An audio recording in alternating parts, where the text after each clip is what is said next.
गीता का 24वां उपदेश है कि जिंदगी में धोखा अपने ही देते हैं, क्योंकि उनको आपकी कमजोरियों का पता होता है। बाहर वाला आपको धोखा नहीं दे सकता, क्योंकि उसको आपके बारे में पता ही नहीं है कि आपको चोट कहां पहुंचानी है।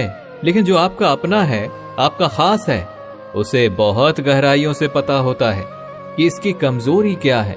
ऐसा क्या करें जिससे इसको दर्द पहुंचाया जा सके, जिससे इसको हम नीचा दिखा सकते हैं, इसको चोट पहुंचा सकते हैं।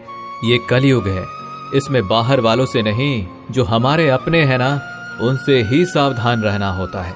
महाभारत का युद्ध 2 अलग अलग राज्यों में नहीं हुआ था, बल्कि एक ही परिवार के भाइयों में हुआ था। सभी आपस में एक ही वंश के लोग थे। कितनी बार दुर्योधन ने जहर देकर भीम को मारना चाहा, न जाने कितनी बार दुर्योधन ने पांडवों को जान से मारने की कोशिश की। वो उसका कोई पराया नहीं था, बल्कि उसका भाई था। सारी लड़ाइयां घर के अंदर ही होती हैं, बाहर कौन लड़ेगा? हमसे घर में ही सारे झगड़े होते हैं। तो आपको चोट सिर्फ वही लोग पहुंचा सकते हैं जो आपके अपने हैं। आपको धोखा सिर्फ वही लोग दे सकते हैं जो आपके अपने हैं। गीता का 23वां उपदेश है, जो इंसान अपनी रक्षा खुद नहीं कर सकता, उसकी रक्षा भगवान भी नहीं कर सकते। श्री कृष्ण अर्जुन से कहते हैं कि तस्मात् सर्वेषु कालेषु माम नुस्मर युध्य च, यानी कि हे अर्जुन, तू हर काल में मेरा स्मरण करते रहना और युद्ध भी करते रहना। तो अर्जुन ने श्री कृष्ण से पूछा कि ये युद्ध तो कुछ ही दिनों में समाप्त हो जाएगा, लेकिन आप कह रहे हैं कि तू हमेशा मेरा स्मरण करते रहना और युद्ध करते रहना। हमेशा युद्ध करने का क्या मतलब है? तो श्री कृष्ण ने अर्जुन से कहा कि ये जिंदगी ही रणभूमि है, इस जीवन में सुख दुख आते ही रहेंगे और तुझे उनका डट के मुकाबला करना है।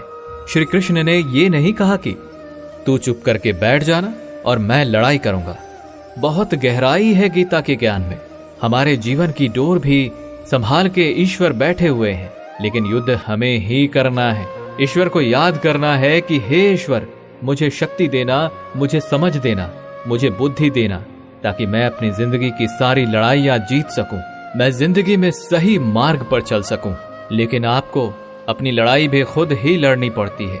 जो लोग ये कहते हैं कि हम कुछ नहीं करेंगे, सभी ईश्वर करेंगे, तो कहते हैं कि आलसी इंसान को देखकर तो भगवान भी घबरा जाता है।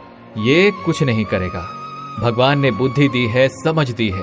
ईश्वर आपको प्रेरणा देते हैं, शक्ति देते हैं, लेकिन आपको अपनी रक्षा स्वयं ही करनी पड़ेगी। गीता का 22वां उपदेश है कि कोई भी ऐसी गंदी आदत खुद को मत लगने देना जो आपकी जिंदगी को बर्बाद कर दे। कहीं ना कहीं महाभारत का ये युद्ध एक जुआ की आदत की वजह से ही शुरू हुआ था। सारा खेल वहीं से शुरू हुआ था। एक ऐसी जुआ की लत जहां युधिष्ठिर ने अपने भाइयों को दांव पर लगा दिया, अपनी पत्नी को दांव पर लगा दिया। ऐसा जीतने का नशा कि अपना सब कुछ गंवा दिया। ऐसे ही हम भी अपनी जिंदगी में जब कोई ऐसी गंदी आदत लगा देते हैं, चाहे वो कोई भी हो, चाहे वो नशे की हो, मोबाइल की हो, किसी इंसान की हो, कोई गलत काम करने की हो, कोई भी गलत आदत जो आपको बर्बाद कर सकती है, अगर आप उसको नहीं छोड़ेंगे तो आपका सब कुछ खत्म हो जाएगा। इससे पहले कि आपकी आदत आपको खत्म कर दे, आप अपनी गलत आदतों को खत्म कर दीजिए।